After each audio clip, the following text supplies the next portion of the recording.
బంగారం, బ్యాంకులు, ఇతర ప్రైవేటు సంస్థల్లో ఉన్న విడిపించి కొనబడను. కొమ్మూరి గోల్డ్, ఆంధ్ర మరియు తెలంగాణ. నమస్తే, వెల్కమ్ టు అవర్ ఛానల్. నేను పద్మిని. ప్రస్తుతంతో పాటు ప్రముఖ ఆధ్యాత్మికవేత్త, వాస్తు జ్యోతిష పండితులు, లలిత ఉపాసకులు, వాస్తు జ్యోతిష శిక్షణ నిపుణులు బ్రహ్మశ్రీ నానాజీ పట్నాయక్ గారు మనతో పాటు ఉన్నారు. మాట్లాడదాం. సార్ నమస్తే. సార్ శ్రీమాత్రే నమః. జపం చేసుకుంటే ఖచ్చితంగా ఏ జపం అయితే చేస్తున్నా, ఏ దేవత గురించి జపం అయితే చేస్తున్నామో ఆ దేవత కనిపించి తీరుతుంది అనేది మీరు చెప్పినటువంటి మాట. ఎగ్జాక్ట్లీ నిజంగా సందేహం లేదు, 100% కనిపిస్తుంది. రైట్, చూడగలమా అసలు? మనం చూసుకోగలం. రైట్. అయితే ఈ జపం, నా ప్రశ్న ఏంటంటే సార్, జపం చేయాలి, ఒక మంత్రం అలా సాధన చేయాలి అని అంటే ఎంతో కొంత సమయం తీసుకోవాలి. మీరైతే ఖచ్చితంగా చెప్తారు 30 to 40 minutes ఖచ్చితంగా చేయాలి. 108 times చేసేసాం, అక్కడ చదివేసాం, పోయాం కాదు అనేది మీరు సుస్పష్టం, చాలా క్లియర్ గా కనీసం 10 మార్లు తిప్పుకోవాలి అని ఖచ్చితంగా చెప్తారు. అసలు అంత అసలు 40 నిమిషాలు కాదు సార్, 40 సెకండ్లు ఆగదు మనసు కదా. 40 సెకండ్లు ఆగిందంటే మనం సూపర్ సాధనలో ఉన్నాం అని అర్థం. కూర్చోగానే మొదలు థాట్స్, ఇది అది, కొంతమందికి అయితే ఇంకొంచెం ముందుకెళ్ళి థాట్స్ రావటం కానీ, వాళ్ళని వీళ్ళని తిట్టుకోవడం కానీ, లేకపోతే ఏవేవో కనిపించటం, కళ్ళు మూసుకుంటే ఏవేవో కనిపించటం, ఇవన్నీ జరుగుతాయి సార్. మరి ఇంత చండాలమైన ఆలోచనలు చేస్తూ ఉంటే దేవత ఎక్కడి నుంచి కనబడుతుంది? ఎలా సాధన ఎలా చేయాలి? ఫస్ట్ ఆఫ్ ఆల్ మీరు గురువు గారి దగ్గర మంత్రం తీసుకున్నప్పుడు 3 రోజుల పాటు మీరు నిద్రపోతున్నా నడుస్తున్నా పక్కనగా నిద్రపోయినప్పుడు మీ పక్కనే దేవతలు మిమ్మల్ని లేపుతున్నారు. మంత్రం మీకు తెలియకుండా నోట్లో తిరుగుతూ ఉంటారు. మీకు మధ్య మధ్యలో లేస్తుంటారు దేవత మిమ్మల్ని ఏదో పక్కన ఉండి ఎంతసేపు పడుకుంటాం, నిద్రపోవడానికి జీవితం జపం చేయడానికి లేపుతూ ఉంటారు. 3 రోజులు జరుగుతుంది. కొంతమందికి ఇంకొన్ని ఎక్కువ రోజులు కూడా జరుగుతుంది, కానీ 3 days ఖచ్చితంగా జరుగుతుంది. మీరు అది ఫీల్ అవుతారు, ఖచ్చితంగా ఆ ఫీల్ మీరు ఫీల్ అవుతారు. అది 100% జరుగుతుంది, అందులో ఎటువంటి సందేహం. ఫస్ట్ ఇది అబ్జర్వ్ చేయాలి, ఖచ్చితంగా జరుగుతుంది, ఎటువంటి సందేహం లేదు. మీకు తెలియకుండానే ఏ పని చేస్తున్నా మీకు మాత్రం మా ఇంట్లో మంత్రం తిరుగుతుంది. నిద్రపోతుంటారు, నిద్రలో తిరుగుతూ ఉంటుంది. నిద్రలో అసలు సడన్ గా మనల్ని ఎవరో లేపినట్టు ఉంటుంది, పక్కన ఎవరు ఉండరు, అది జరుగుతుంది. ఫస్ట్ ఆఫ్ ఆల్ ఏంటంటే మీకు సాధన చేయడం వల్ల కలిగే ఫలితం చెప్పి సాధన ఎలా చేయాలో చెప్తాను. ఇప్పుడు ఒకటేంటంటే మనకి ఒక మంచి ఫ్యామిలీ బ్యాక్గ్రౌండ్ ఉంది, ఒక మంచి పనులు చేసాము, సంథింగ్ ఒక మంచి గుడ్ కర్మాస్ చేసాము, ఆ వ్యక్తికి ఖచ్చితంగా ఆఫ్టర్ డెత్ ఇంకొక మంచి జన్మ రావడము, లేకపోతే లాస్ట్ లైఫ్ అయితే శివైక్యం చెందడము, విష్ణువులో కలవడం, సంథింగ్ జరుగుతుంది.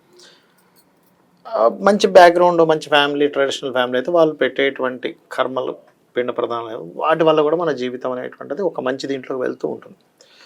ఇవేవి జరగనప్పుడు ఏం జరుగుతుందంటే ఆ వ్యక్తికి ఇంకా జన్మ లేకుండా, పుట్టగతులు లేకుండా ప్రేతగా తిరుగుతూ ఉంటాడు. కానీ మరి సరే, ఫ్యామిలీలో పెట్టే వాళ్ళు తెలియకపోవచ్చు, వాళ్ళకి చేయాలి, ఇప్పటికే చాలా మంది చెయ్యరు, ఆచారమే లేదంటారు. అలాంటప్పుడు మిమ్మల్ని సరైనటువంటి గతులకు తీసుకెళ్ళేది మీరు ఉపాసించే దేవత, అనుష్ఠించే దేవత, గుర్తుపెట్టుకోండి. అయితే ఈ అనుష్ఠించే దేవత విషయంలో చాలామందికి ఏంటంటే ఫస్ట్ ఆఫ్ ఆల్ వాళ్ళు మీరు అన్నట్టుగా నిలబడలేకపోతుంటారు. దీనికి చెప్తాను, నేను మీకు విధానం చెప్తాను. ఫస్ట్ ఆఫ్ ఆల్ గుర్తుపెట్టుకోండి, ఎప్పుడు కూడా జపం చేసేటప్పుడు ఆసన సిద్ధికి ఒక 2-3 రోజులు, వారం రోజులు టైం పడుతుంది కూర్చోవడానికి.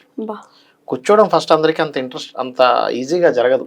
ఏదో కూర్చోవడం కాదు కూర్చోడానికి ఫస్ట్ ఆఫ్ ఆల్ ఏంటంటే ఒక 10 నిమిషాలు కూర్చున్నాక కదిలిపోతూ ఉంటారు, కూర్చోలేకపోతుంటారు, కాళ్ళు ఇట్లా అనుకుంటారు. అయినా సరే ఆ తిమ్మిర్లు ఎక్కుతుంటాయి.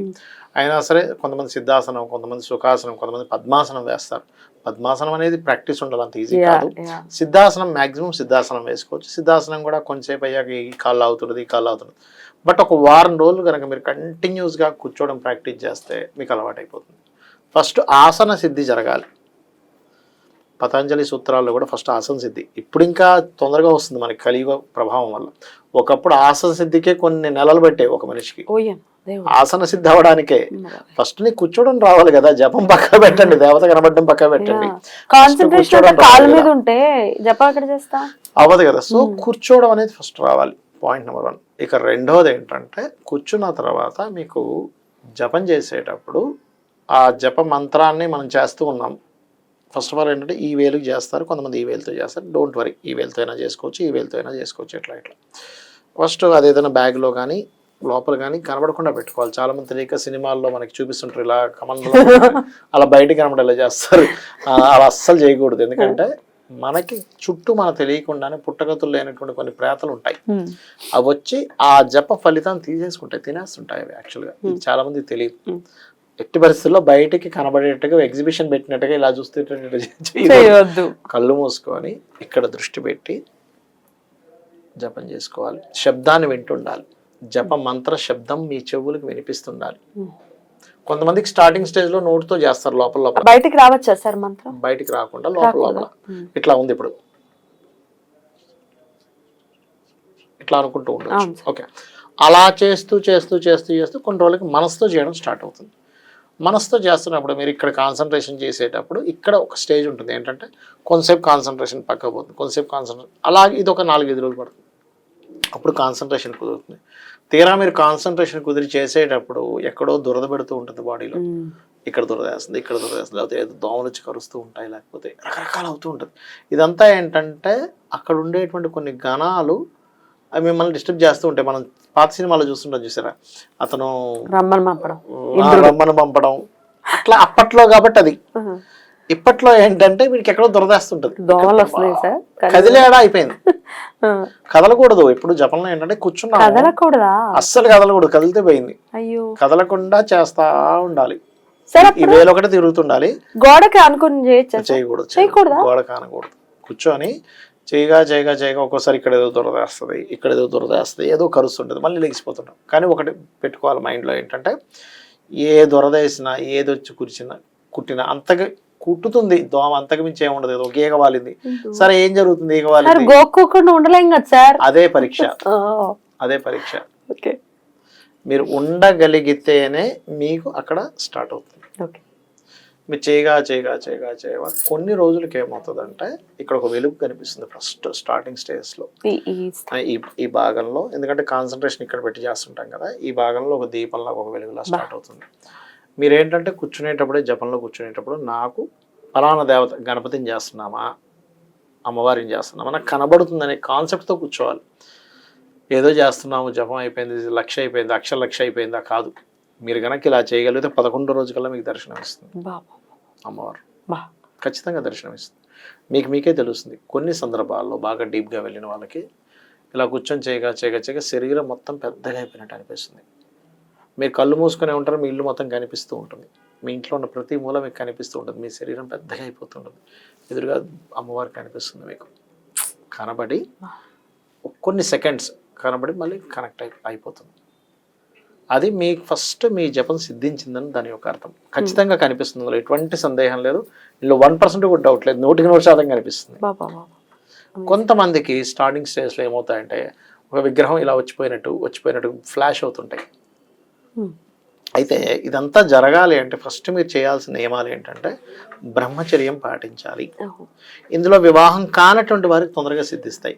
వివాహమై సాంసారిక జీవితంలో ఉన్నటువంటి వారు ఖచ్చితంగా బ్రహ్మచర్యం పాటించాలి. ఇంకోటి, నివేదన చేసినటువంటి అమ్మవారికి నివేదించిందే మీరు మళ్ళీ స్వీకరించాలి. గుర్తుపెట్టుకోండి. పంచోపచారం పూజ రోజు చేయాలి. కలశం పెట్టుకొని చేస్తే ఇంకొంచెం తొందరగా సిద్ధిస్తుంది. థాట్స్ ఎప్పుడు కూడా నెగిటివ్ థాట్స్ ఉండకూడదు. నెగిటివ్ థాట్స్ ఉంటే కనుక రాదు. మీరు ఎన్ని రోజులు చేయండి జపం రాదు. టెస్టింగ్ లాగా చేద్దాంలే అనుకుంటే రాదు. టెస్టింగ్ లా చేస్తే ఏమొస్తుంది? టెస్టింగ్ కూర్చున్నావు, నువ్వు అమ్మవారి కోసం కూర్చోలేదు కదా, దేనికోసం కూర్చున్నావు? అమ్మవారి కోసం కూర్చున్నావా, టెస్టింగ్ కోసం కూర్చున్నావా? కోసం రాదు. రెండవది ఏంటంటే ఇక్కడ మీ మైండ్లో ఉండే ప్రతి నెగిటివ్ థాట్ ఫస్ట్ బయటికి తీసేయాలి. ఎందుకంటే మీకు అసలు ఎందుకు కనబడాలి? ఫస్ట్ ఆవిడ వచ్చి, అది గణపతి కానివ్వండి, కాలభైరవుడు కానివ్వండి, ఎవరైనా కానివ్వండి, ఎవరి కోసమే మీరు జపం చేస్తున్నారు, దశమహావిద్యల్లో ఒక అమ్మవారి కోసం చేస్తున్నారు, లేకపోతే సంథింగ్ ఎవరికో చేస్తున్నారు, అసలు ఎందుకు కనబడాలి మీకు? ఫస్ట్ దేవత వచ్చి ఎందుకు కనబడుతుంది, ఎందుకు మీతో మాట్లాడుతుంది, ఎందుకు వచ్చి నిలబడుతుంది? ఇప్పుడు మీరు ఉన్నారమ్మా, సింపుల్ ఎగ్జాంపుల్, మీరు రోడ్డు మీద వెళ్తున్నారు, ఎవరో వచ్చి మీరు మాట్లాడుతుంటే మాట్లాడతారా? మాట్లాడదు. మీకు తెలిసిన వాళ్ళైతే, మిమ్మల్ని అభిమానించే వాళ్ళైతే, ఒక మంచి పని చేసే వాళ్ళైతే, ముఖ్యంగా మంచి పని చేసే వాళ్ళైతే మీరే వెళ్ళి పలకరిస్తారు. సింపుల్ కదా. అంటే ఇక్కడ ఏంటి, మీలో సుగుణాలు ఫస్ట్ ఉండాలి. మీరు అన్ని పిచ్చి పిచ్చి పనులు చేసుకుంటే నాకు దేవత కనబడాలంటే కనబడదు అని చెప్తాను. మీరు ఫస్ట్ పరోపకారం చేయడం ద్వారా పుణ్యం వచ్చి ఆ పుణ్యఫలం దేవతను చూపిస్తుంది. మీరు పరోపకారమే చేయకుండా ఎంతసేపు పక్కోడిని నష్టపరుస్తూ నాకు దేవత కనబడలేదు, నేను గుడికి వెళ్ళాను, నాకు రాలేదంటే ఎక్కడి నుంచి వస్తుంది? ఎందుకు వస్తుంది? ఫస్ట్ అది ఆలోచించాలి. మీలో సాత్విక గుణం పెరగాలి. ఫస్ట్ సాత్విక గుణం ఎంత పెరిగితే దేవత తొందరగా కనబడుతుంది. సాత్విక గుణం పెరగకుండా అంటే ఇక్కడ మళ్ళీ బాధ్యతలు వేరు. మీరు ఒక ఆఫీస్ నడిపిస్తున్నారు, అక్కడ ఉండే బాధ్యత వేరు. మీరు ఒక్కసారి ఇది మీకు అర్థం అవ్వాలంటే భగవద్గీత మీకు అర్థం అవ్వాలి ఫస్ట్. కృష్ణుడు చాలా స్పష్టంగా చెప్పాడు, నీ ధర్మం నువ్వు యుద్ధం చేయి. అంతేగాని అమ్మో సాత్వికంగా ఉండాలి, నువ్వు బాణం వేసుకొని వస్తే వాడు చచ్చిపోతాడు, వాడు చంపేయడం నీకు అసలు శ్రేష్టం అనలేదు అక్కడ. నీ ధర్మం యుద్ధం చేయడం, యుద్ధం చేయి. నీ ధర్మం ఏదుందో నీ ధర్మాన్ని నువ్వు చేస్తూ వెళ్ళు.